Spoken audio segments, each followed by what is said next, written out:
Alors, on va commencer cette conférence. Bonjour ou bonsoir à tous pour ceux qui le regarderont en replay.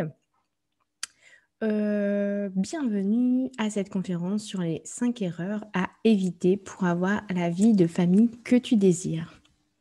Alors, qu'est-ce qu'on va voir aujourd'hui? On va voir tout d'abord, je vais me présenter pour ceux qui ne me connaîtraient pas. Puis, on va voir les 5 erreurs à éviter pour avoir la famille que tu désires. Puis, comment aller plus loin. Et enfin, une session questions-réponses. Si tu as des questions, c'est à ce moment-là que tu pourras me les poser. Alors, qui suis-je? Je m'appelle Laetitia. Je suis maman de 2 enfants de 4 et bientôt 6 ans. Et je suis coach parental, hypersensible et praticienne en hypnose aussi. Vous verrez, c'est un support, un outil que j'utilise pour aider à débloquer certaines situations.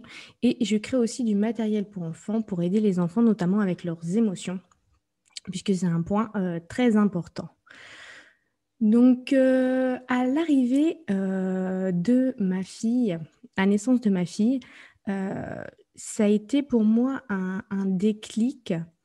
Là où souvent certains parents se perdent dans la maternité, moi, ça a plutôt été un déclic. Ça m'a permis d'ouvrir les yeux sur le fait que ma vie était surtout tournée vers les autres, en fait, et pas vers mon bien-être à moi-même.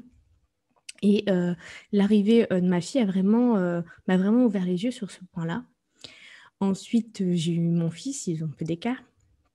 Et mon papa est décédé quelques mois après la naissance de mon fils. Et pour moi, il est décédé brutalement, ça a été vraiment un choc.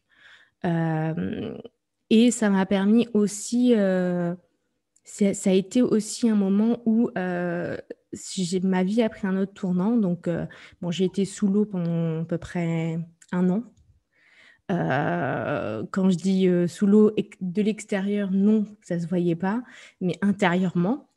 Et ça m'a remis plein de choses en question. Et c'est là que j'ai commencé à travailler sur mon développement personnel, à me former, notamment à l'hypnose et à la parentalité. Et ça a vraiment marqué un tournant dans ma vie. Et malgré les épreuves, ça m'a vraiment permis d'avoir la vie que j'ai actuellement. Et je suis très heureuse d'être arrivée ici. Donc voilà pour ma petite vie.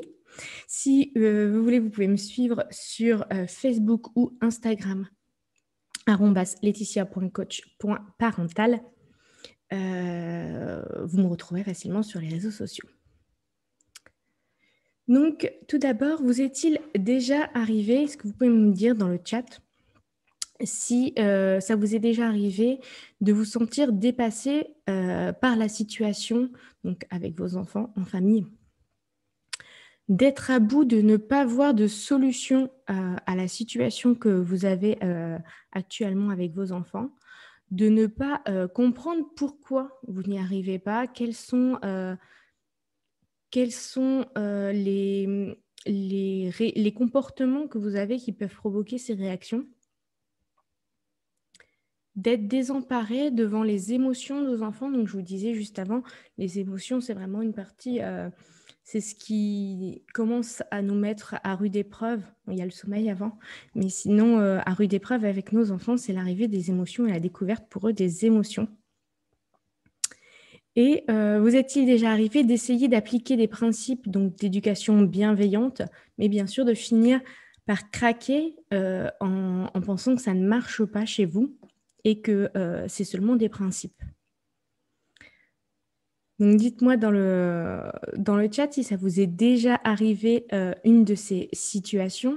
Je pense que si vous êtes ici aujourd'hui, si vous regardez cette vidéo, ça vous est sans doute arrivé.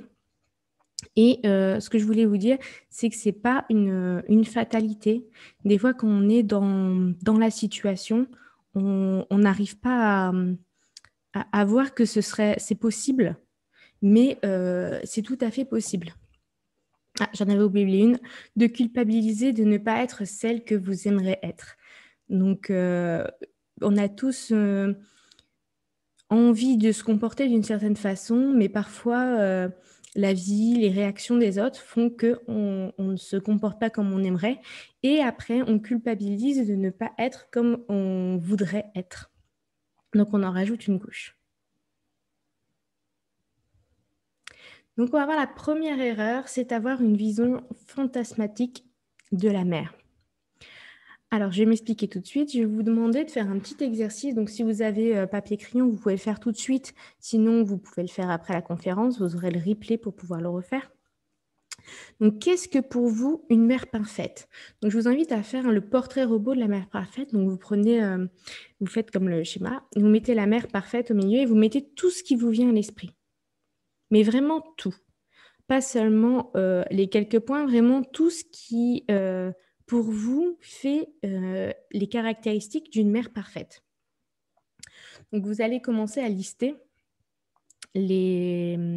toutes ces choses. Donc, ayant déjà demandé cet exercice à plusieurs mamans, je sais à peu près ce que les gens mettent dans ce portrait robot.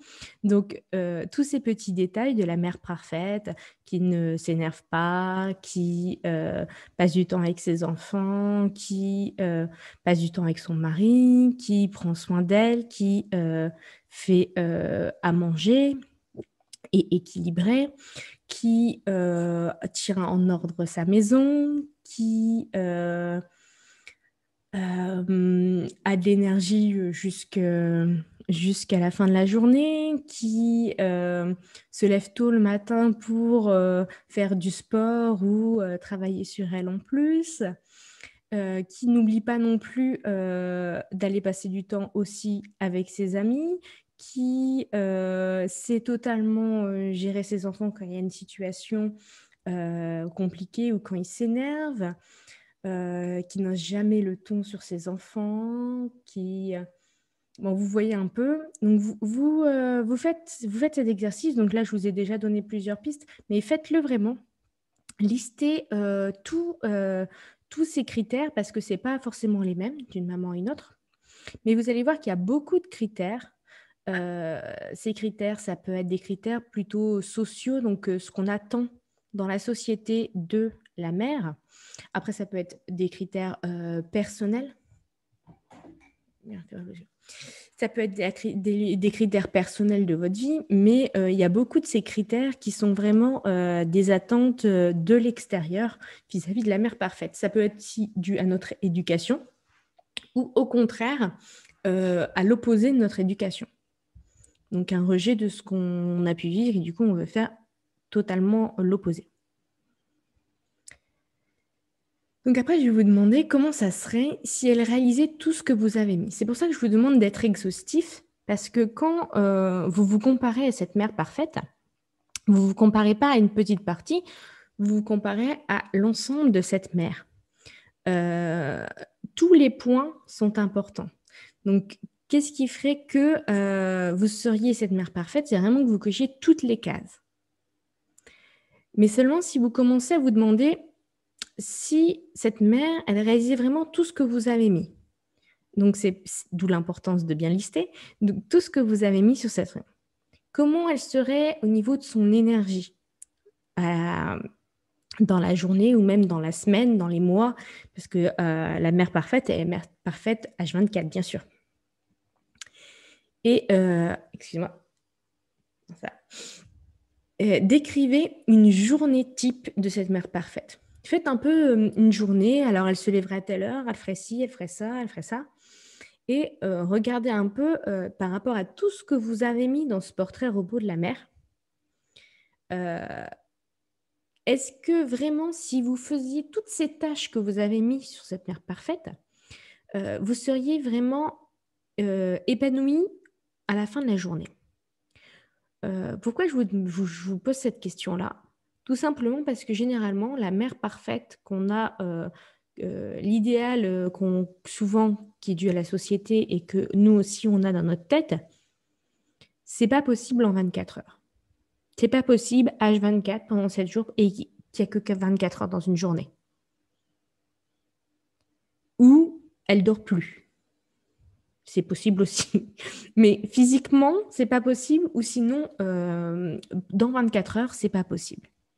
Et je veux vraiment que vous vous rendiez compte à quel point on se compare à, à, à une personne qui n'existe pas. C'est pour ça que j'ai appelé la vision fantasmatique, parce que cette mère fantasme, elle n'existe pas, elle n'est même pas techniquement possible.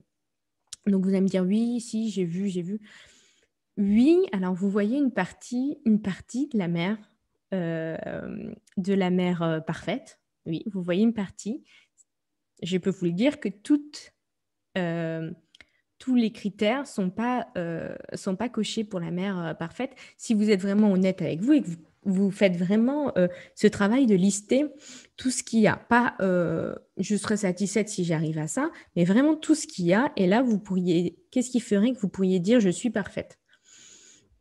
Et on est très sévère envers nous-mêmes.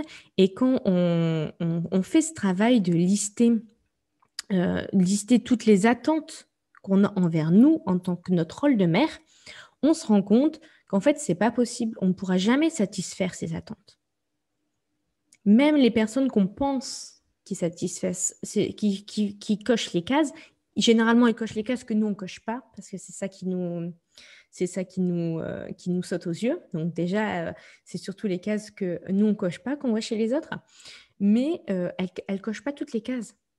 Et même si vous faisiez comme cette mère-là, ce ne serait pas suffisant pour correspondre à cette vision de la mère que vous avez. Donc, c'est une première chose et c'est une erreur importante parce que, surtout à l'heure des réseaux sociaux, on montre un peu ce qu'on veut, que la version qu'on veut. Et du coup, on se crée une image de la mère qui est pas du tout possible et qui nous met dans une situation d'échec puisqu'on ne pourra pas atteindre cette perfection de cette mère parfaite. Alors moi, ce que je vous propose aussi, c'est de faire un peu un état des lieux aussi de la situation actuelle. Qu'est-ce que vous faites actuellement? Généralement, ce que vous faites quand vous décrivez la situation actuelle, vous avez déjà minimisé les cases que vous cochez. Donc, je vous ai dit, parce que j'aurais pu croiser les 3 cercles. Parce que dans la situation actuelle, vous faites certaines choses de cette mère parfaite. D'ailleurs, vous ne les avez peut-être pas repris dans votre mère parfaite, parce que comme vous les faites, bon, c'est normal. Donc, vous ne l'avez peut-être pas repris, mais ça fait partie de la mère parfaite.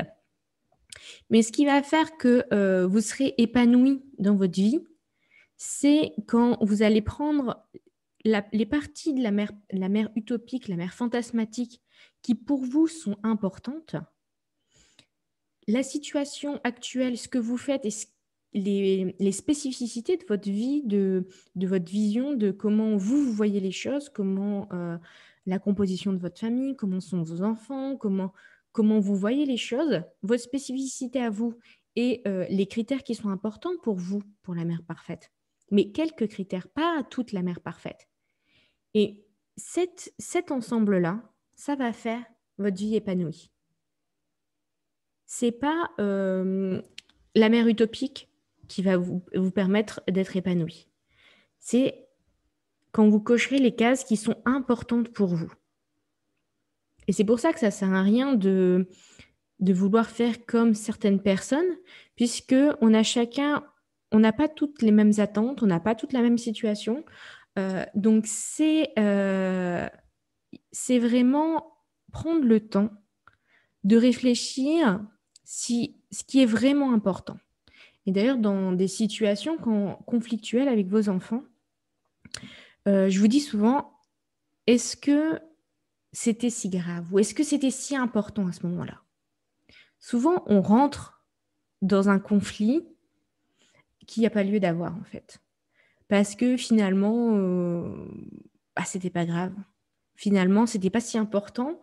Mais sur le coup, vous avez commencé à vouloir et vous n'avez pas lâché. Et donc, du coup, c'est parti. Donc, vraiment se mettre au point sur qu'est-ce qui est important pour vous et une vision réaliste. il faut que ce soit réaliste et pas utopique. Il faut que ce soit réaliste et pas utopique parce que sinon, tout ce que vous allez faire, c'est vous auto-flageller, vous redescendre, vous rabaisser parce que vous n'arriverez pas à cette mer fantasmatique. Donc ça, c'est un premier point que je vous invite à faire. C'est un exercice que je trouve très enrichissant. Déjà pour voir que ce qu'on fait déjà, les cases qu'on coche, c'est très important. Et se poser vraiment la question de qu'est-ce qui est important pour nous. Tous les critères de la mère parfaite, comme souvent on nous renvoie dans la société, sont pas forcément importants au fond de nous, vraiment. Est-ce que c'est si important de faire certaines choses? Et pour d'autres mamans, ce critère-là, ça va être primordial parce que sinon, ça ne lui va pas. Donc, en fait, la mère parfaite, il n'y a pas de mère parfaite. Il y a votre version de vous épanouie. Et c'est ça qui est important. Et j'insiste bien sur ce point-là. Donc, sur le fait qu'il n'y a pas cette mère parfaite. Des fois, on me pose des questions, comment tu fais, toi, parce que tu ne cries pas, etc. Moi, il y a des choses que je fais et que certaines autres mamans n'accepteront pas parce que pour eux, c'est important. C'est votre vision de vous épanouie, votre vie épanouie. Donc voilà pour le premier point qui est très important. Et bon, là, je passe un peu vite parce qu'on a beaucoup de choses à voir aujourd'hui, mais n'hésitez pas à refaire cet exercice et même à le refaire dans le temps à force de travailler sur vous. Certaines choses peuvent bouger, ça peut être intéressant de le refaire. Donc, l'erreur numéro 2, et ça poursuit l'erreur numéro 1, c'est ne pas prendre en compte nos propres besoins. C'est pas évident quand on est maman de se dire il faut que j'assouvisse mes propres besoins. Généralement, c'est le premier truc qu'on lâche, c'est nos propres besoins. C'est pas grave, hop, on lâche, on met de côté nos propres besoins, on essaie de faire les choses principales d'abord et c'est pas nous le principal. Donc souvent, on fait cette erreur de ne pas nous occuper de nous et de vraiment pas prendre en compte nos besoins. Et pourquoi j'ai ma tête. Pourquoi prendre en compte nos besoins, c'est important? Tout simplement parce que vous ne pouvez pas avoir une vie de famille épanouie si vos propres besoins ne sont pas satisfaits. Comment vous voulez gérer une vie de famille qui est dans l'épanouissement, les gens sont épanouis, heureux, bien, si vous déjà, vous n'êtes pas bien, c'est pas possible. C'est incompatible de vouloir une vie épanouie si on n'essaye pas de voir quels sont nos propres besoins. Et le deuxième point, c'est par rapport à la colère. Donc ça revient souvent, la colère, c'est un peu ce qui vous cause le plus de soucis, que ce soit la colère des enfants ou notre propre colère. La colère, c'est un signal d'alarme d'un besoin non satisfait.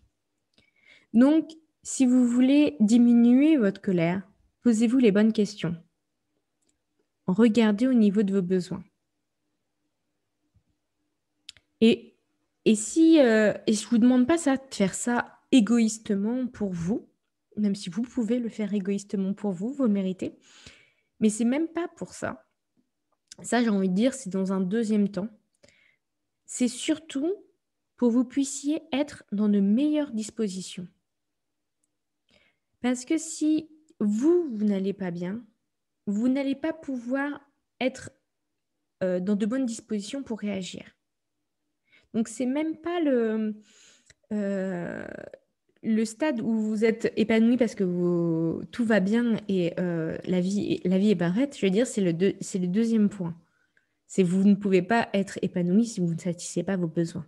Mais dans un premier temps, je ne vous demande même pas d'arriver de vous poser cette question-là. Tout simplement, vous ne pouvez pas être la meilleure mère, la meilleure version de vous-même que vous pouvez donner à vos enfants si vous ne faites pas attention à vos besoins.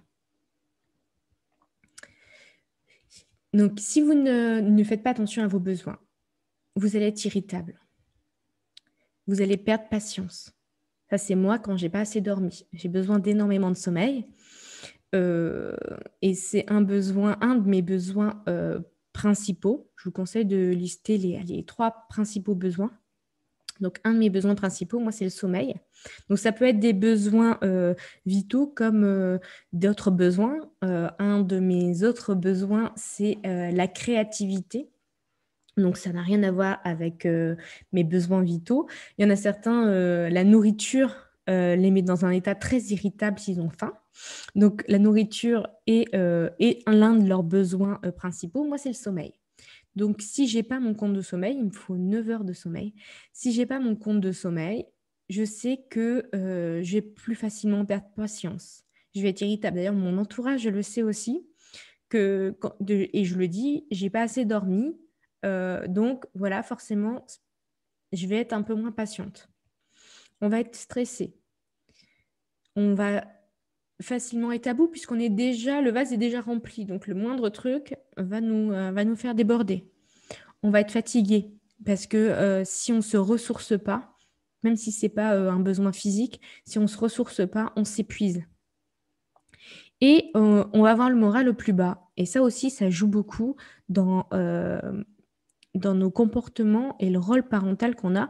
Si ça ne va pas dans la tête, le reste ne suit pas non plus. Alors, si vous faites attention à vos besoins, donc je vous ai dit, pas non plus, ce que je vous demande, c'est de commencer par 3 besoins principaux. Donc, essayez de lister vos besoins et de voir un peu quels sont les besoins les plus importants pour vous. Ça peut changer, ça peut évoluer selon aussi la situation. Peut-être qu'un jour, le sommeil ne sera plus un de mes besoins principaux. Je doute, ça fait 34 ans que le sommeil est un de mes besoins principaux. Mais peut-être, qui sait, il paraît qu'on dort moins en vieillissant. Donc, une fois que vous avez satisfait ces besoins principaux, vous arrivez plus à prendre du recul. Vous gardez patience. Vous avez plus de marge avant de pouvoir vous énerver puisque vous êtes déjà bien. Vous essayez de comprendre l'autre. Vous vous sentez moins agressé. Et vous avez confiance en vous. Puisque vous êtes bien, vous avez déjà une meilleure confiance en vous-même. Et ça, c'est très important. Donc, posez-vous ces questions. Quels sont mes besoins? Je vous conseille d'en lister 3 pour commencer. Je vous conseille de lister tous les besoins et d'en repérer 3 plutôt pour voir lesquels sont vos besoins principaux. Qu'est-ce que je peux mettre en place pour les satisfaire? Qu'est-ce qu'aujourd'hui, techniquement, je peux faire pour réussir à satisfaire ces besoins? Et pas réussir à satisfaire ces besoins une fois tous les trimestres, hein, parce que sinon, votre besoin ne sera jamais satisfait en fait. Vraiment, des petites actions que vous pouvez mettre en place et pourquoi vous ne faites pas actuellement. Et souvent, il y a des pensées qu'on a dans notre tête qui nous empêchent de faire ça, ah oui, mais si je prends pas ce temps-là, si je prends ce temps-là pour moi, c'est ça que je fais pas, donc je vais plutôt faire ça. Écoutez-vous et pour trouver vraiment les besoins et pour être dans les meilleures dispositions, c'est vraiment une écoute de soi qui est très importante. Moi, j'ai fait un gros travail sur ça quand j'ai commencé à travailler sur moi. Donc, ça a vraiment été important de me recentrer et essayer de m'écouter.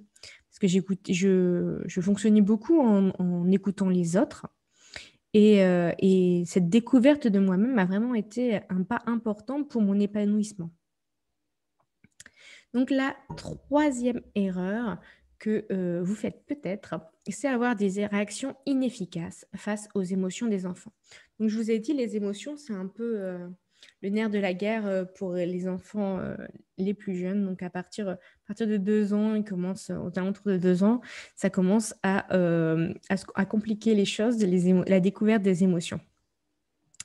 Alors, nier les sentiments, c'est quelque chose qu'on fait machinalement et c'est aussi parce qu'on a peut-être été élevé comme ça qu'on va nier les sentiments de l'enfant. Donc, ça va être des choses comme mais non, t'as pas mal. Ou mais il faut pas être triste, c'est qu'un caillou. Ou ce genre de phrases.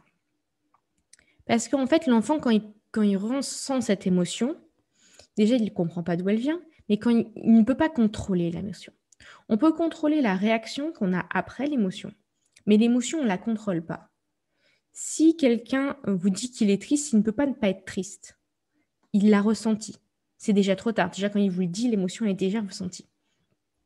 Donc, on ne contrôle pas une émotion. Donc, nier les sentiments, ça revient à ne pas demander à ne pas s'écouter. C'est totalement l'opposé de ce que je vous ai dit juste avant. Et c'est aussi une des sources qui fait que nous, on a été élevés un peu dans ce système-là et qui fait qu'on a du mal à s'écouter. Et donc, l'enfant pense qu'il ne doit pas se fier à ses propres sensations. Et ça va être encore plus compliqué pour lui, donc du coup, de comprendre ses émotions, puisqu'on lui envoie des signaux que ce qu'il ressent, c'est pas vraiment cette émotion-là, ce serait autre chose. Alors déjà, c'est compliqué à comprendre. Et donc il va plus faire confiance en ce qu'il ressent. Et ça, c'est important parce que quand il va réussir à comprendre ce qu'il ressent, ça va beaucoup, beaucoup l'aider pour justement travailler sur les comportements qui suivent les émotions. Donc, le deuxième comportement qu'on fait parfois, c'est questionner son enfant. On lui pose des tas de questions. Bah, pourquoi tu pleures? Qu'est-ce qui s'est passé? Etc. Parce que nous, tout ce qu'on veut, c'est résoudre le problème. Nous, ce qu'on veut, c'est essayer de trouver une solution pour que notre enfant cesse d'avoir cette émotion. On ne le fait pas forcément, ça peut, parce que quand ça crie, ça fait du bruit, mais on ne fait pas forcément pour nous, on le fait pour eux parce qu'on n'a pas envie qu'ils ressentent des émotions négatives. Des émotions comme la peur, la tristesse, la colère. Nous, on n'a pas envie que notre enfant ressente ça. Donc, on va essayer de questionner pour trouver une réponse. Et l'enfant, tout ce qu'il va ressentir, c'est qu'on se met en position, qu'on l'agresse. Imaginez-vous, vous êtes vous venez voir votre meilleur ami pour lui raconter quelque chose, par exemple quelque chose que vous avez vécu, qui vous rend triste, et elle va commencer à vous poser des questions. Non, mais dis-moi plus, qu'est-ce qui s'est passé exactement? Non, mais il t'a dit quoi vraiment? C'est pas ce que vous avez envie d'entendre. Vous n'avez pas envie d'être questionné, vous n'avez pas envie de passer au détecteur de mensonges et qu'on vous observe à la loupe pour trouver c'était quoi la cause. Vous avez juste envie qu'on vous écoute. Et les enfants, c'est pareil. En fait, si on commence à le questionner, alors qu'il est encore il est encore dans l'énergie de l'émotion, il ne se sent pas compris. Et souvent, il va mettre fin à la discussion. Un peu comme à votre ami, si vous voyez qu'elle commence à chipoter, à chercher le pourquoi du comment, de machin, ouais, bon, c'est bon, j'ai rien dit, on passe à autre chose. Et donc, la communication, elle est rompue. C'est l'opposé de ce qu'on nous, on voulait. On pose des questions pour essayer justement de communiquer. Et la réaction, c'est que la communication se coupe. Parce que au moment où l'enfant est dans cette énergie, c'est pas le moment de poser des questions. Lui, tout ce qu'il veut, c'est être compris. Et justement, donner une solution. Donc, des fois, on pose des questions pour trouver la solution. Et des fois, on a déjà la solution. Mais donner une solution, c'est pas ça non plus qui est recherché. Et on ne cherche pas forcément à avoir la solution de nos problèmes. C'est pareil pour nous. Des fois, on va juste avoir envie de partager quelque chose qui nous est arrivé, donc, ou quelque chose qui nous a mis en colère. Et on n'a pas envie qu'on nous dise derrière, bah, t'aurais dû faire autrement. Comme ça, ce serait pas bien passé. C'est pas ça, non. Tout ce qu'on a envie, nous, c'est qu'on nous comprenne, qu'on nous écoute, qu'on nous dise, ah ouais. Pas qu'on nous dise, t'aurais dû faire autrement. Et qu'on trouve la solution pour la prochaine fois. Pas qu'on est encore dans cette énergie, cette énergie liée à l'émotion. On n'a pas envie de solution. On a envie d'écoute. Et après, il y a aussi un autre comportement. Donc, ça va être prendre la défense de l'autre Euh, Parce que forcément, bah, si on commence à défendre l'autre personne ou l'autre enfant, peu importe ce que c'est, ça peut être aussi l'objet en lui-même et pas forcément une personne, l'enfant se sent incompris. Il a besoin juste ce temps où on essaye de le comprendre. Et le fait de défendre l'autre, ça va systématiquement conduire à une perte de confiance en soi et d'estime de soi. Et quand je dis ne pas défendre, ça ne veut pas dire approuver ce qu'il a fait, mais prendre le temps d'écouter ce qui s'est passé, qu'il explique ou qu'il exprime ou qu'il décharge ce qu'il a besoin de décharger. Ça ne veut pas dire que vous êtes d'accord avec ce qu'il a fait. Je ne sais pas si vous voyez la nuance. Donc, on va passer à l'erreur 4, qui est de vouloir soigner le symptôme et non la cause. Donc, c'est comme soigner une hémorragie avec un pansement. On va arrêter le sang, mais on va pas chercher pourquoi ça coule. C'est pas le... Il y a plein d'astuces comme ça qui servent de pansement, qui sont utiles, qui peuvent être très pratiques dans des situations vécues. On a besoin de pansement. Par contre, si vous voulez vraiment avoir cette vie épanouie, il faut creuser. Il faut aller plus loin. C'est comme quand on veut stopper une colère. Oui, sur le moment, on a envie que d'une chose, qu'il arrête de sa colère. Seulement, si la colère elle est là, je vous l'ai dit, c'est que derrière, il y a un besoin non satisfait. Il y a quelque chose. Il y a quelque chose qui l'a mis dans cet état-là. Et vouloir stopper la colère, ça peut nous aider, nous en tant que parents, et l'enfant aussi à se calmer. Mais si on ne vient pas creuser après derrière, ça va revenir. C'est pareil avec notre colère. Nous, on veut la contrôler. On ne veut pas être en colère. On nous a dit, les parents, c'est bienveillant, ça encourage. Moi, je ne veux pas être ces genres de parents qui se mettent en colère. Donc, je contrôle, je contiens. Et forcément, j'essaye d'appliquer les méthodes, sauf que je contiens ma colère. Je contiens. Et arrive un moment, comme toute chose qu'on essaye de contenir, à un moment, ça explose. À un moment, ça part. Parce que je vous l'ai dit, la colère, c'est un signe d'alarme, c'est un symptôme.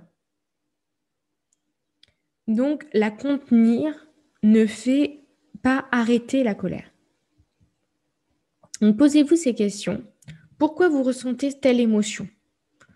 Pourquoi votre enfant se comporte ainsi? Essayez de voir, et c'est pas pour vous embêter, pour essayer de vous placer à sa position. Qu'est-ce qui a pu déclencher ça? Qu'est-ce qui peut être le déclencheur? Comment je réagirais si j'étais dans la même situation? Il y a beaucoup d'illustrations qu'on trouve avec la communication non violente. Sur la communication non violente, si on parlait à nos enfants, aux adultes comme on parle à nos enfants, et qu'on nous mette dans des situations semblables en tant qu'adultes, ce serait incompréhensible et on réagirait comme eux, voire pire qu'eux, dans les mêmes situations. Sauf que dans le vécu, au moment, nous, on a nos propres émotions, justement, et on n'arrive pas à se détacher de notre propre vision. Donc, le point 5, il est un peu particulier, puisque c'est ne pas avoir confiance en soi. Je l'avais un peu abordé plus haut, et la plupart des mamans qui viennent me voir, qui me parlent de leurs soucis avec leurs enfants, généralement, elles n'ont pas confiance en elles-mêmes. Certaines n'ont pas confiance en elles en général, d'autres dans leur rôle de parents, mais beaucoup ont un problème de confiance en eux. Et c'est la source même de leurs problèmes. Donc vraiment, le travail sur la confiance en soi, c'est un long travail. c'est vrai. C'est quelque chose qu'il faut sans cesse retravailler parce qu'on revient nous titiller avec des problématiques justement qui touchent sur cette conscience. Mais c'est un point important parce que tant qu'on n'aura pas compris qu'on est capable, qu'on mérite d'être heureux, qu'on est capable d'arriver à cette vie de famille heureuse, qu'on peut créer de l'harmonie chez nous, que nous aussi, on peut être comme ça parce que souvent, on survalorise les autres et nous, on se dénigre. Ce point-là est vraiment important.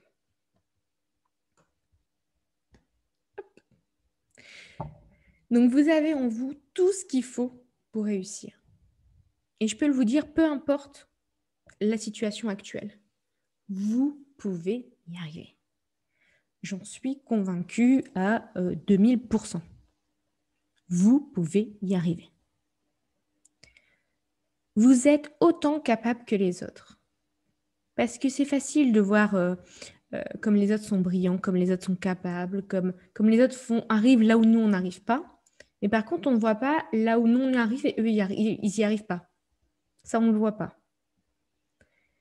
Et remettez en doute cette petite voix dans votre tête qui vous répète, oui, là, tu n'as pas encore fait assez. Oui, là, machin.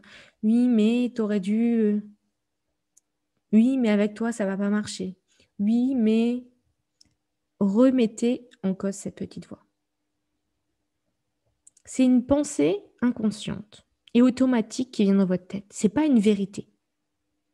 C'est juste une pensée, pas une vérité. Vous avez le choix de croire cette petite voix dans votre tête qui arrive et qui peut être conditionnée avec ce qu'on vous a dit, ce que vous avez vécu. Mais vous pouvez croire cette petite voix. Ou vous pouvez décider de croire autre chose. Et si c'était faux, si j'étais capable. Et juste le fait de commencer à dire « et si j'étais capable ?» Vous avez déjà fait un pas de l'autre côté. Avant même de vous dire « j'en suis capable ». Moi, je sais que vous en êtes capable. Donc, ce que je vous propose pour votre confiance en vous, comme exercice, c'est un exercice qui va être tout simple puisque ça va être une mini séance d'hypnose sagesse. Donc, en présentation, je vous ai dit que je faisais de l'hypnose sagesse. Je ne sais pas si vous connaissez, je ne sais pas si vous avez déjà fait des séances d'hypnose et encore plus les séances d'hypnose sagesse. En fait, les séances d'hypnose sagesse, c'est des histoires que je vais vous raconter. Donc, c'est plusieurs. Donc là, c'est une mini-séance. Donc, elle va durer 20 minutes. Donc, c'est une mini-séance où il va y avoir des histoires. Et vous avez juste à entendre les histoires. Même pas à les écouter, à les entendre. Vous restez maître de vous-même. Je sais qu'on a un peu la vision de l'hypnose de spectacle où ils nous font faire la poule. C'est pas du tout ça. L'hypnose sagesse, c'est pas du tout ça. Vous allez, je vais pas vous faire la poule, promis. J'en suis pas capable déjà, je ne sais pas le faire. Ce type d'hypnose, je n'ai pas étudié. Mais vous restez vous-même. Vous allez être un peu comme quand vous allez commencer à vous endormir. Vous savez, vous êtes encore dans vos pensées. Vous êtes déjà parti, mais vous êtes encore conscient. C'est un peu cet état-là, où c'est un peu l'état où vous êtes en train de conduire et machinalement, vous allez, par exemple, bon, en ce moment, on est confiné, mais si vous avez l'habitude d'aller tout le temps au travail, machinalement, votre voiture va aller au travail, vous allez commencer à conduire et en fait, vous allez vous souvenir après que ce n'est pas du tout là où vous allez, mais machinalement, vous avez fait ça. Et c'est un peu cet état où il y a on est à moitié là, à moitié pas là. Et ça va faire un peu cet effet-là. Mais vous allez bien rester conscient de ce qui se passe. Comme il est tard, vous pouvez vous endormir, mais j'espère pas. C'est pour ça que la séance est courte. Si vous vous endormez, ça fonctionne quand même. Et si vous le regardez en replay et que vous vous endormez, ça fonctionne. Du moment que votre cerveau entend, parce qu'en fait, ce que je vais faire, c'est laisser des pistes pour votre inconscient. Je vous parlais de cette petite voix dans votre tête tout à l'heure. Et c'est à elle que je vais parler. Je vais vous donner des propositions pour que justement, elle vous envoie plutôt de la confiance que des critiques. Et je vais lui proposer diverses possibilités à travers les histoires pour justement changer cette pensée automatique. Donc, pour cette mini-séance, il suffit de vous installer confortablement. Alors, il faut que votre tête soit maintenue, donc ou dans un fauteuil ou allongée. Vous pouvez vous allonger. Si possible, avec un casque ou des oreillettes pour vous isoler un peu des bruits extérieurs. Mais sinon, ce n'est pas obligatoire, ce n'est pas grave. Et une couverture ou quelque chose, parce que comme quand on commence à s'endormir, vous risquez d'avoir froid un peu aux mains et aux pieds, comme quand on va bientôt s'endormir. Donc voilà, j'espère que vous êtes prêts pour cette petite séance. Alors, je l'ai enregistrée il y a quelques jours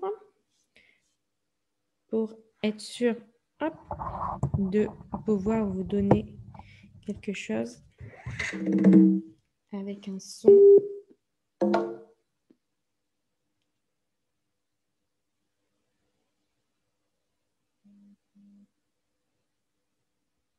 Hop. Alors,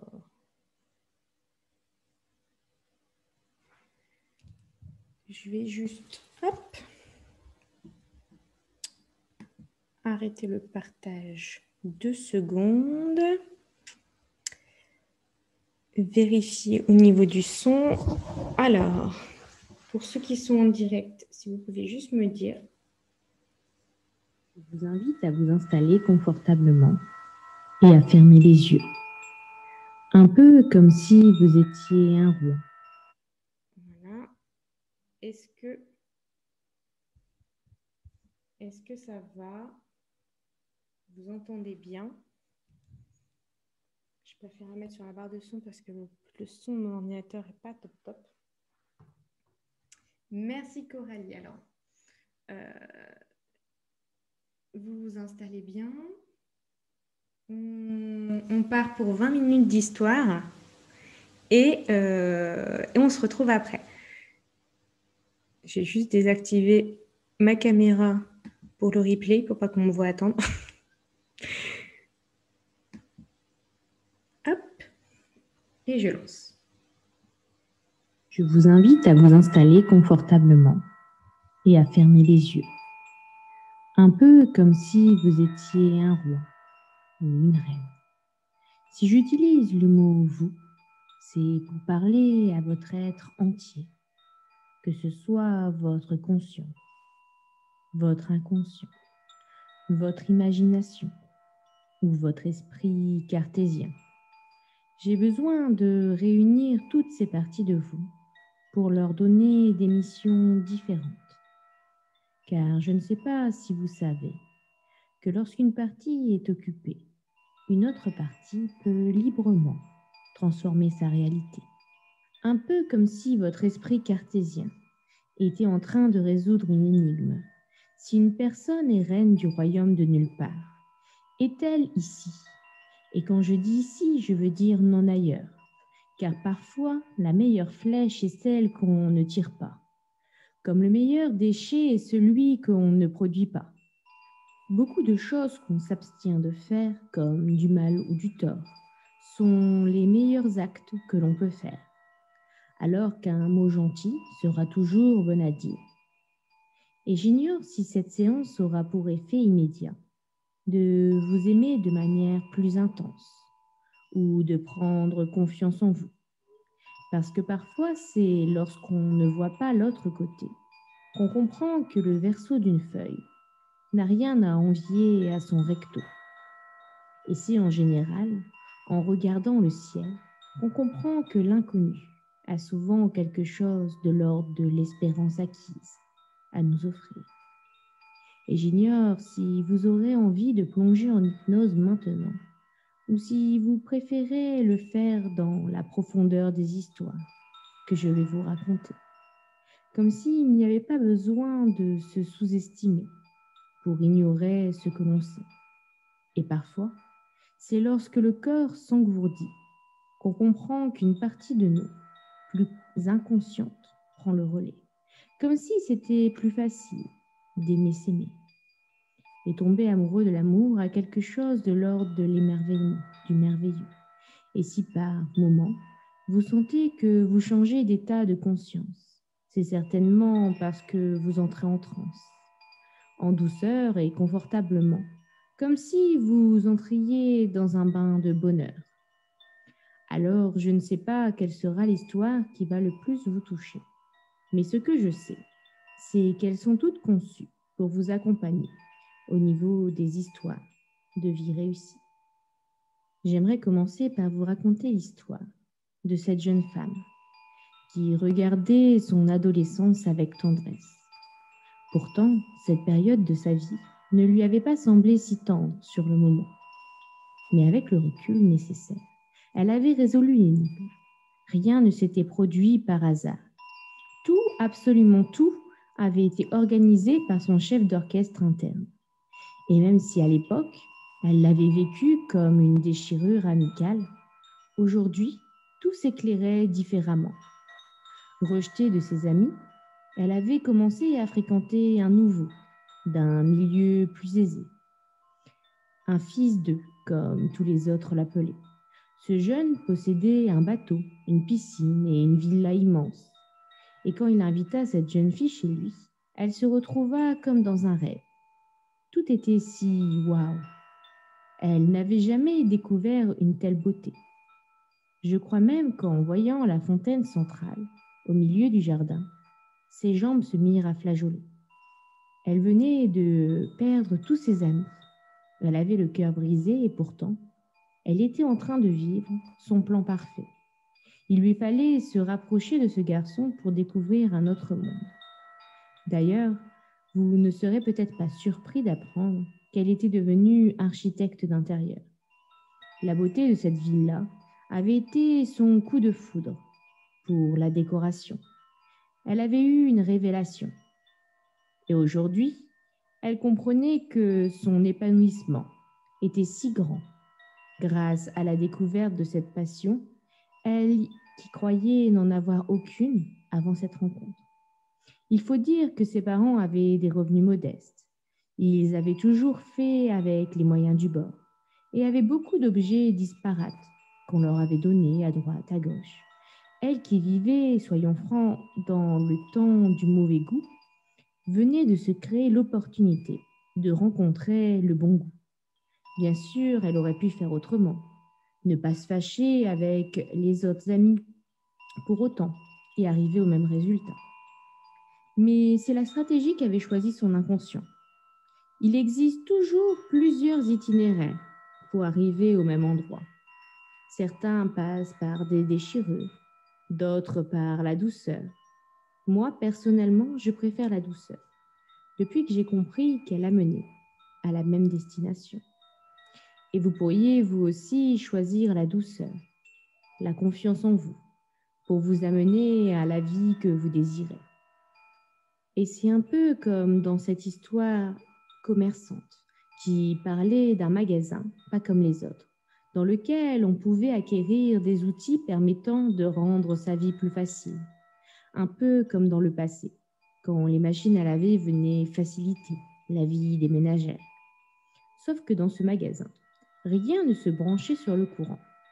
C'était simplement des phrases à répéter à haute voix, comme « j'ai du talent ».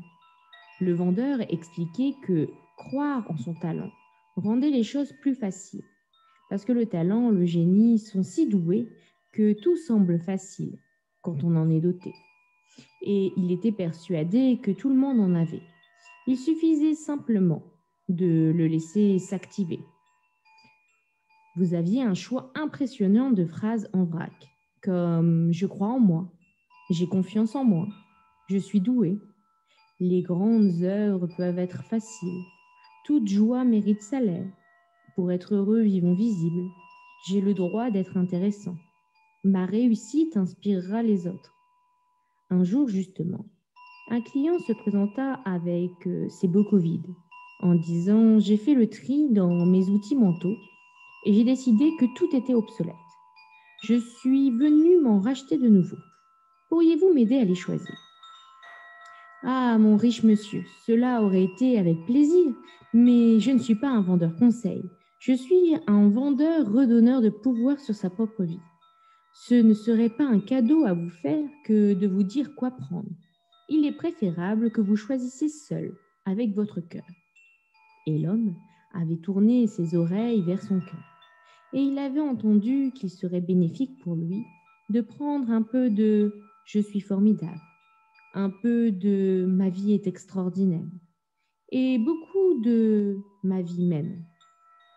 Je ne connais pas la suite de l'histoire, parce que les choses sont si simples, si faciles, quand nous nous autorisons à les trouver ainsi, à les créer ainsi, à les accueillir ainsi. Et c'est souvent quand le facile saupoudre notre vie que nous nous offrons la possibilité d'en faire notre nouvelle norme. J'ignore d'ailleurs quels outils mentaux vous souhaiteriez mettre dans vos bocaux. Quelles phrases positives deviendraient vos mantras quotidiens? Quelle valorisation bienveillante vous accueillerait chaque matin? Ce que je sais, c'est que vous pourriez au moins remplir un bocal entier de «je suis génial». Parce que la vie a besoin de nos génies pour devenir géniale aussi. Et vous pourriez aussi rajouter beaucoup de «je suis capable», car vous avez en vous tout ce qu'il faut pour avoir la vie que vous désirez. Je ne sais pas si vous savez que Cupidon utilisait une flèche pour plus de précision et de puissance. Et quant à Ishi, on boxe avec l'ombre. Personnellement, je préfère danser avec la lumière. Toujours est-il qu'un enfant était venu me voir en me disant « Quelqu'un m'a donné son goûter ». Puis il s'était arrêté en disant « Enfin non, j'ai laissé quelqu'un me donner son goûter ». Un peu plus tard, ce même enfant m'avait dit « Quelqu'un a accepté d'être mon ami ». Puis il s'était repris. Enfin, j'ai accepté de devenir l'ami de quelqu'un. Intriguée, je lui ai demandé pourquoi il se reprenait tout le temps. Et il m'a dit « C'est maman qui m'a appris à être responsable de ma vie. Elle me dit qu'à chaque fois que quelqu'un a fait quelque chose dans ma vie, c'est parce que je l'ai laissé faire, que ce soit par choix ou pas. Elle m'a dit « Tu verras que ta vie sera beaucoup plus malléable quand tu auras compris ça. » Alors quand un autre enfant venait me voir en me disant « Il m'a poussé », je lui demandais « Est-ce qu'il t'a poussé ou est-ce que tu t'es laissé pousser ?» Parce que si tu t'es laissé pousser, tu peux empêcher que ça arrive la prochaine fois, en arrêtant de te laisser pousser. Les enfants me regardaient avec de grands yeux écarquillés, se demandant de quelle planète je venais. Mais petit à petit, ils changeaient leur façon de s'exprimer et donc d'agir. Je me suis laissé influencer à faire une bêtise, donc je peux arrêter de me laisser influencer. Les enfants reprenaient le pouvoir sur leur propre vie, en arrêtant de se laisser cela ou ceci. Et je ne sais pas si vous sentez la différence entre cette personne m'a fait une séance d'hypnose et j'ai choisi de me laisser hypnotiser par cette personne. Vous voyez? Et pour en revenir à Cupidon, il sentait bien la différence entre Cupidon m'a fait tomber amoureux de toi et j'ai demandé à Cupidon de me faire tomber amoureux de toi. Bye bye le hasard et les choix d'un autre. Bonjour la pleine responsabilité de ses choix. Et je ne sais pas si votre inconscient en perçoit la différence, mais ce que je sais, c'est qu'il a carte blanche pour récupérer la totalité du pouvoir sur votre vie et vous redonner confiance en vous. Cela me fait penser à l'histoire de cet homme qui était secouriste. Il allait chercher les personnes tombées dans une faille, mais pas une faille comme on pourrait penser, une faille dans le temps. Ces personnes y restaient bloquées, parfois des semaines, des mois ou des années, et il les aidait à faire la paix pour qu'une fois sortis de la faille, celle-ci puisse se refermer afin qu'ils réintègrent le cours du temps. Les secourus étaient toujours très reconnaissants et fréquemment, le secouriste était invité à fêter avec eux le présent. Et puis un jour, une petite fille avait laissé tomber sa poupée dans la faille et elle ne voulait pas avancer tant qu'elle ne l'avait pas récupérée. Il était impensable qu'elle puisse vivre sans elle. Seulement en tombant, la poupée s'était désarticulée Et même si le secouriste lui rattrapait, elle était bien abîmée. Je ne sais pas si cela faisait 10 ans ou plus qu'elle attendait de la rattraper, mais une partie d'elle n'avait plus voulu grandir. Quand le secouriste lui rendit les morceaux de sa poupée, il lui proposa de l'accompagner chez un réparateur de jouets. Ce dernier ne fut pas surpris de voir une trentenaire lui demander de sauver sa poupée. Il en voyait tous les jours qui avaient besoin de réparer un jouet de leur enfance pour pouvoir enfin grandir. Il observa les morceaux de la poupée et expliqua à la jeune femme: « Je vais réassocier chaque bout d'elle, la nettoyer et surtout je vais changer cette partie qui a été endommagée. Elle sera comme neuve, prête à rendre heureuse une autre petite fille. » « Comment ça, une autre petite fille? Je la répare pour moi? » « Oui, la réparation est pour vous permettre d'avancer, de vous libérer, de pouvoir vivre dans le bon espace-temps. Mais regardez-vous, vous êtes une adulte maintenant. Il est temps de faire le deuil de la petite fille que vous avez été. » « Vous voulez dire que je n'ai plus le droit de jouer? » « Bien sûr que si. Vous avez l'âge de jouer à la vraie vie. Et je ne sais pas quel jouet vous voulez mettre dans votre vie. Mais vous pourriez commencer par mettre dans votre vie votre confiance en vous. J'aimerais poursuivre en vous parlant d'une colline sur laquelle des hommes et des femmes vivaient. Ici, ils étaient en sécurité, à l'abri des inondations qui submergeaient parfois les plaines.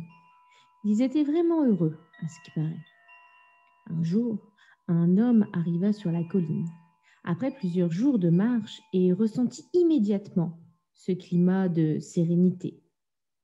Il dit à l'un des habitants: « Vous avez de la chance d'être né ici, c'est un véritable paradis. » Mais l'autre lui répondit: « Aucun de nous n'est né ici.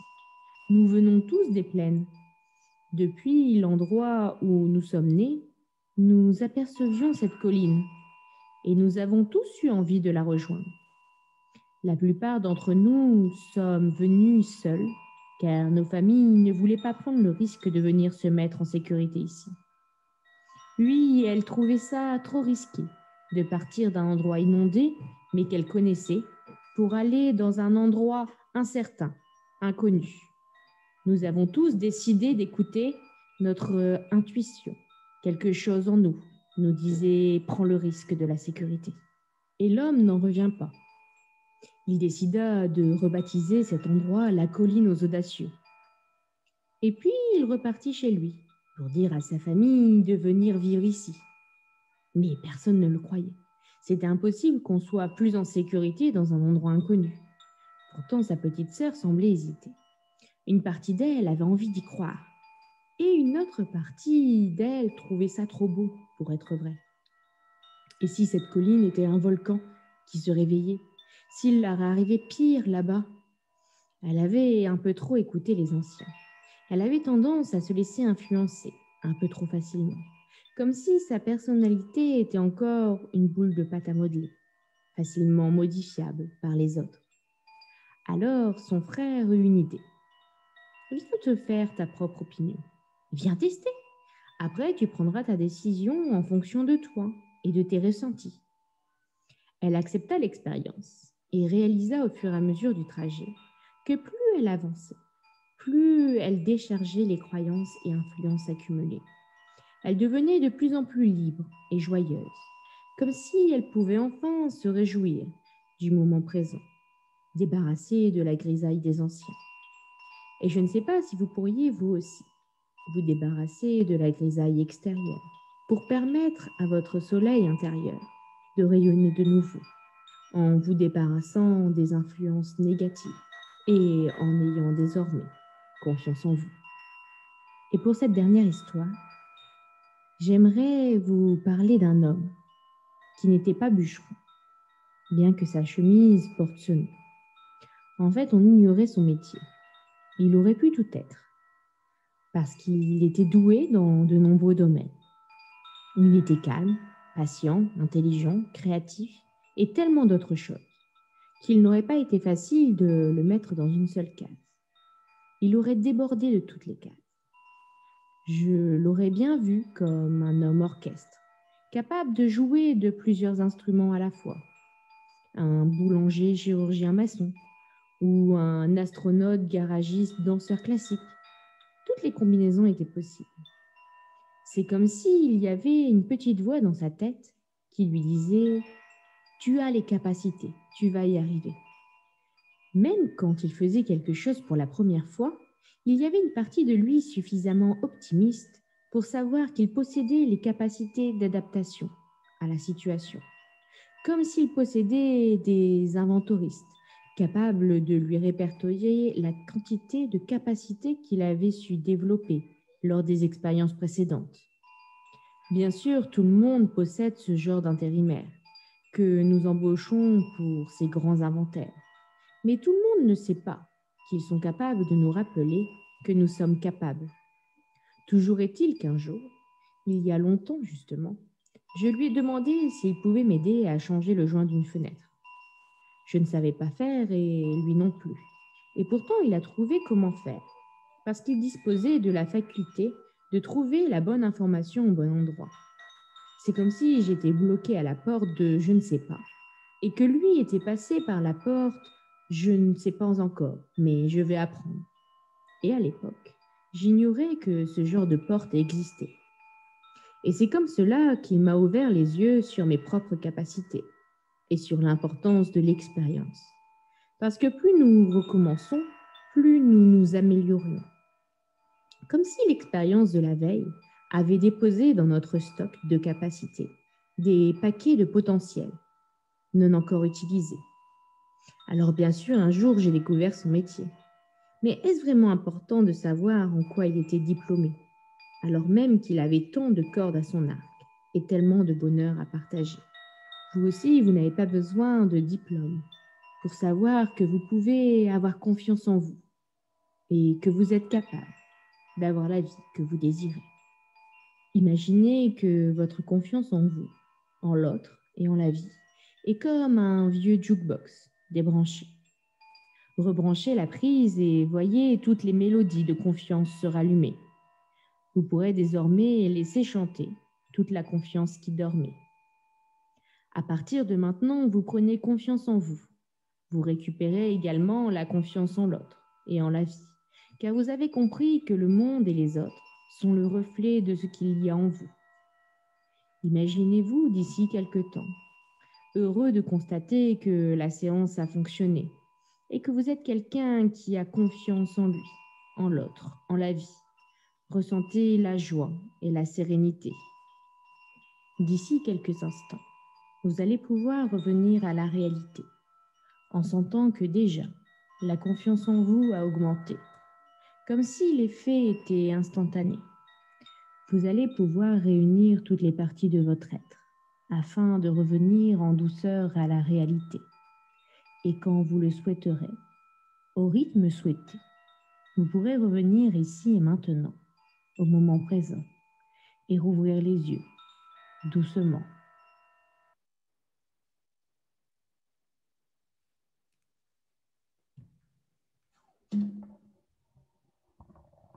Alors, j'espère que ça vous a plu.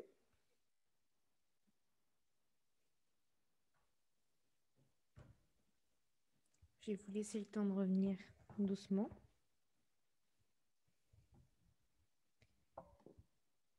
Je vais remettre ma vidéo.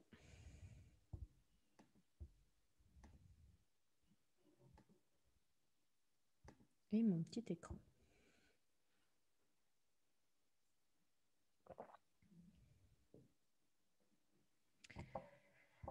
Alors, je ne sais pas si c'était une première pour vous, cette séance d'hypnose. Ce qui est très important avec les séances d'hypnose sagesse pour que ça fonctionne bien, c'est surtout de s'écouter suite à ces séances. Donc, généralement, ça fonctionne les nuits suivant la séance. Et il peut arriver que le matin, vous ayez envie de faire certaines choses ou des idées qui vous viennent. Mais c'est ces idées-là qu'il faut écouter, c'est des messages de votre inconscient qui justement vous donnent des pistes.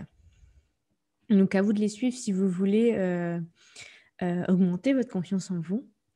Et si vous ne vous sentez pas prêt, à vous de les ignorer. C'est vous qui choisissez. Donc voilà pour cette petite séance d'hypnose sagesse. J'espère que elle vous a plu et que vous aurez des effets super dans les prochains jours, aux prochaines semaines. N'hésitez pas, si vous voulez, vous pouvez me renvoyer un message, un mail en répondant au mail que je vous envoie. Vous pouvez faire répondre et m'envoyer ce que vous en avez pensé ou si vous avez eu des effets sympas en suivant cette séance. Elle va être en replay quelques jours, je crois que j'ai dit jusqu'au 27. Jusqu'au 27, je vais laisser la conférence en replay, donc vous pourrez la réécouter si vous en avez envie. Vous pouvez la faire écouter à votre mari ou vous pourrez envoyer le lien si vous avez quelqu'un que vous aimeriez aider avec cette séance. N'hésitez pas, elle est là pour ça. Donc voilà pour la confiance en soi.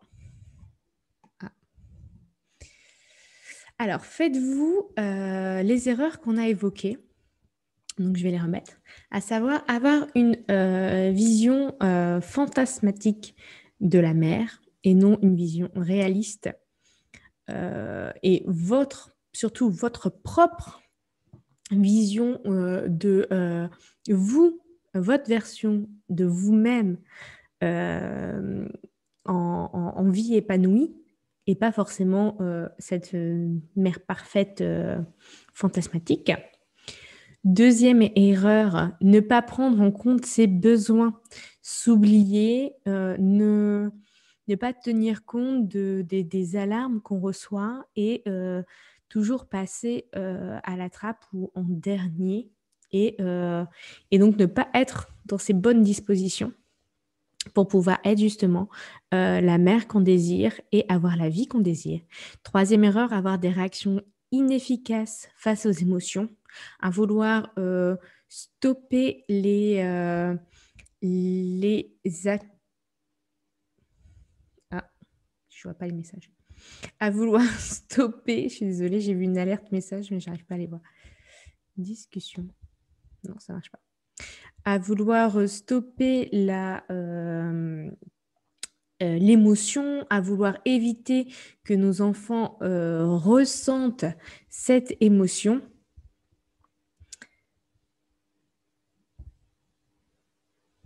Hop. Le partage est parti.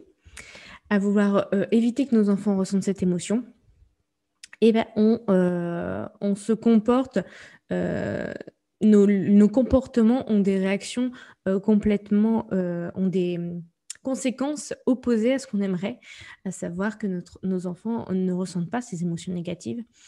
La quatrième erreur qu'on fait généralement, c'est vouloir soigner les symptômes et non la cause. Je vous rappelle ma petite métaphore sur arrêter une hémorragie avec un pansement. Donc, on a besoin de pansements. Les pansements, c'est bien. Par contre, si on ne regarde pas pourquoi on a eu besoin d'un pansement, ça revient et on ne peut pas soigner la cause. Cinquième erreur, ne pas avoir confiance en vous. Ce soir, je vous ai proposé une mini séance d'hypnose. N'hésitez pas à continuer à travailler votre confiance en vous. Vous avez en vous tout ce qu'il faut pour réussir, pour avoir la vie que vous voulez. Je veux vraiment que vous repartiez de cette conférence avec cette idée dans la tête. Je préfère que vous m'entendiez, moi, dans votre tête qui vous dit que vous pouvez y arriver, plutôt que cette petite voix qui souvent vous rabaisse. Vous pouvez avoir confiance en vous. Vous êtes capable d'avoir ce que vous avez envie. Donc voilà pour les 5 erreurs.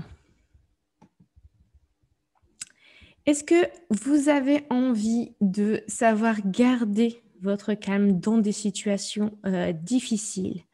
Est-ce que vous avez envie de savoir accompagner vos enfants avec leurs émotions? Est-ce que vous avez envie de diminuer les confrontations, les cris dans votre quotidien familial? Est-ce que vous voulez réussir à faire coopérer vos enfants sans crier? Est-ce que vous voulez savoir vous organiser efficacement, diminuer cette charge mentale qui pèse sur vos épaules? Alors, deux choix s'offrent à vous, soit vous cherchez par vous-même où ça coince. Je vous ai donné des pistes, je vous ai donné des choses à creuser. À vous de voir ce qu'il peut y avoir derrière, soit vous vous faites accompagner pour voir justement ces zones d'ombre. Arrêtez de tourner en rond, avancer, réussir à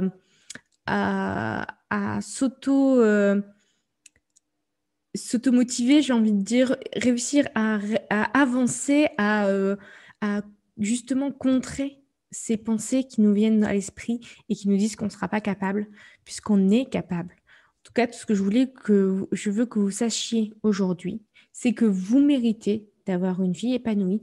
Vous êtes capable d'avoir cette vie épanouie. Et, et je vous ai donné des pistes, des chemins à prendre. À vous de continuer à ce travail. J'espère que ça vous a beaucoup aidé, mais c'est qu'un début, c'est une piste, c'est des possibilités. Et à vous maintenant d'aller vers cette vie. Mais je ne veux pas que vous abandonniez, que vous pensiez que ce n'est pas pour vous. Tout le monde mérite d'avoir une vie de famille et tout le monde est capable d'avoir la vie de famille qui nous correspond et qui nous épanouit. Donc voilà, pour aller plus loin, moi je vous propose le programme Reconnexion. Donc c'est mon nouveau programme que je lance aujourd'hui. Donc dans ce programme, on va voir comment justement réussir à avoir cette vie épanouie. C'est un programme sur 4 mois. Donc sur 4 mois où vous allez avoir chaque semaine un nouveau module qui se débloque avec une vidéo, des exercices. Donc, c'est des vidéos d'une 30aine de minutes que vous pouvez regarder. Vous pouvez même la regarder en accéléré. Je n'ai pas testé si je parlais assez doucement pour pouvoir faire ça. Moi, je fais ça avec le contenu que je regarde. Donc, vous pouvez regarder, vous avez une vidéo à regarder, des exercices pratiques à faire. Donc, ça peut être des petits exercices, ça peut être des mises en pratique dans votre famille. Et vous avez accès donc à ces vidéos une par semaine pendant les 4 mois. Et après, vous avez encore l'accès pendant tout le temps de la vie du programme. Vous avez l'accès illimité plus les mises à jour. Donc, je vous ai dit, je lance le programme. Il y aura sûrement des mises à jour selon les retours, peut-être des compléments, peut-être des bonus, je ne sais pas encore. Mais en tout cas, tout ce qui sera sur cette plateforme sera accessible, même les mises à jour de ces contenus. Il y aura aussi des coachings de groupe. Donc en direct, comme on a fait là, comme sur Zoom, des coachings en direct tous les 15 jours pendant les 4 mois pour vous accompagner, pour que vous parliez de vos problématiques, de comment ça se passe sur le terrain dans votre famille avec vos difficultés, vos situations particulières et je vous coach, je vous aide à dépasser petit à petit ces situations en plus du pas à pas du programme. Donc, vous avez le programme qui est un travail de fond qui va vous guider pas à pas vers justement cette transformation. Et en plus, vous avez les coachings tous les 15 jours pour là voir vraiment les situations ou si vous avez des questions par rapport à le pas à pas. Mais surtout, c'est plus pour les situations personnelles, les problématiques que vous rencontrez dans votre vie de famille. Et enfin, il y aura un groupe Telegram. Donc, Telegram, c'est comme WhatsApp. Vous aurez accès donc les inscrits du programme et à moi aussi, où on pourra justement, je pourrais vous encourager à continuer. Si vous avez des difficultés, vous m'envoyez tout simplement un message. Vous m'envoyez un message, je l'ai en instantané, je vous réponds peut-être pas en instantané selon l'heure à laquelle vous m'envoyez, mais je vous réponds rapidement. On échange, je vous encourage, je ne vous laisse pas tout seul à essayer d'avancer. Je vous rebooste, je vous aide vraiment à ne pas lâcher parce que je sais que vous pouvez y arriver. Je sais que ce programme, je l'ai conçu en mettant dedans tout ce qu'il faut pour vous guider pas à pas. Je sais que je sais que ça fonctionne. Je sais que c'est ce travail-là qui va vous permettre justement de changer votre façon de voir les choses, de ressentir les choses. Et ce groupe Telegram est là pour vous rebooster pendant justement les 4 mois. On va pouvoir échanger comme ça si vous avez un coup de mou, s'il y a une situation qui a débordé, si vous avez un souci. Le groupe Telegram est là pour ça. Donc, c'est 250 € par mois pendant les 4 mois du groupe pour la plateforme contenu, les coaching group et le groupe Telegram, donc avec les messages instantanés avec moi et les personnes du groupe. Donc, voilà pour le programme Reconnexion. Donc, il est basé sur 4 piliers. Le premier pilier, c'est la reconnexion à soi. Je vous en ai un peu parlé au début avec les besoins et je vous expliquais à quel point c'était important de partir de soi pour 2 raisons. Un, on est notre propre pilier. Si nous, on est abattu, nous, on ne peut pas soutenir les autres. Et deuxièmement, parce que la vie, votre vie épanouie, elle doit partir de vous, de ce que vous avez envie. Je ne vous donne pas dans ce programme un mode d'emploi pour que vous ayez ma vie à moi. C'est pas du tout ça. On part de votre vie, de ce que vous ressentez, et c'est vous qui bâtissez votre propre mode d'emploi. Donc, avec le pilier, avec ce pilier 1, vous serez capable de garder votre calme dans des situations difficiles. Je vous assure, c'est possible. D'arrêter de ruminer de ces pensées qui reviennent sans cesse, qui vous font vous dévaloriser, mais aussi faire du surplace. Vous avancez, vous changez votre façon de penser. C'est une partie très importante pour votre transformation. Et enfin, cette partie vous permettra aussi d'avoir encore plus confiance en vous, en plus de l'hypnose que je vous ai fait aujourd'hui. Pour le deuxième pilier, on va travailler sur les émotions. C'est vraiment un point important, que ce soit pour les enfants ou pour nous, c'est les émotions. Je suis persuadée, les émotions sont vraiment au cœur de tout ce qu'on peut faire dans notre vie. C'est vraiment primordial de porter notre attention sur ces émotions. Donc, grâce à ce deuxième pilier, vous serez capable d'accompagner vos enfants et de les comprendre, ce qui est encore plus important pour pouvoir les accompagner, mais vraiment de comprendre pourquoi ils réagissent comme ça.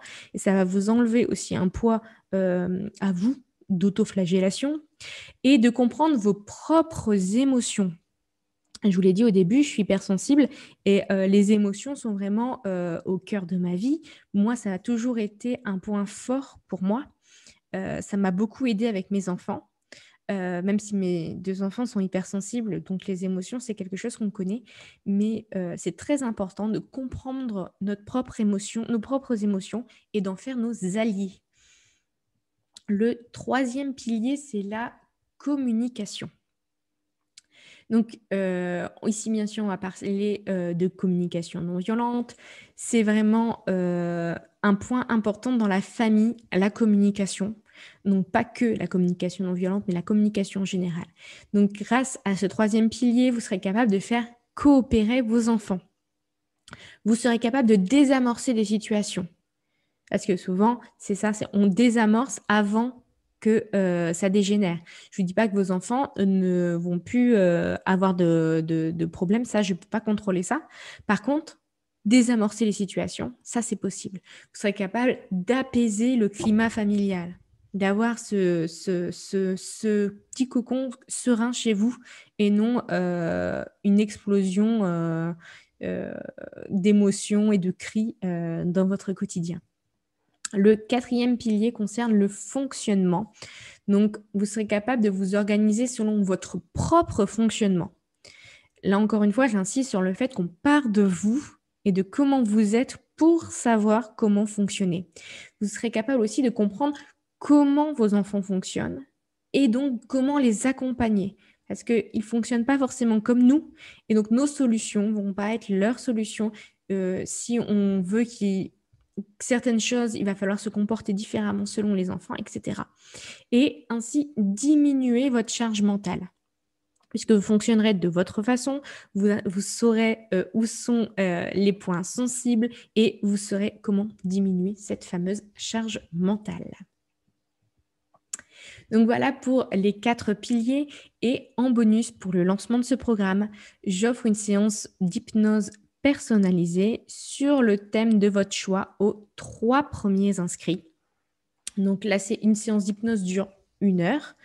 entre 40 et 50 minutes sous hypnose. Vous choisissez le thème que vous voulez. Vous pouvez le faire immédiatement ou plus tard. C'est comme vous voulez. Je vous conseille même de la garder pour un peu plus tard et commencer à faire le programme pour voir un peu les blocages que vous avez. Mais c'est à vous de décider ces bonus et c'est pour les 3 premiers inscrits. Donc, rejoignez-moi aussi sur Instagram, @laetitia.coach.parental pour échanger sur la parentalité, mais pas que. Et n'hésitez pas à me faire un retour sur cette conférence. J'étais heureuse de partager ce moment avec vous. J'espère que ça vous a été utile. J'espère que vous repartez reboosté de cette conférence, que vous vous sentez capable d'avoir cette vie que vous désirez. Et je vous dis à bientôt. Je vous souhaite une bonne soirée.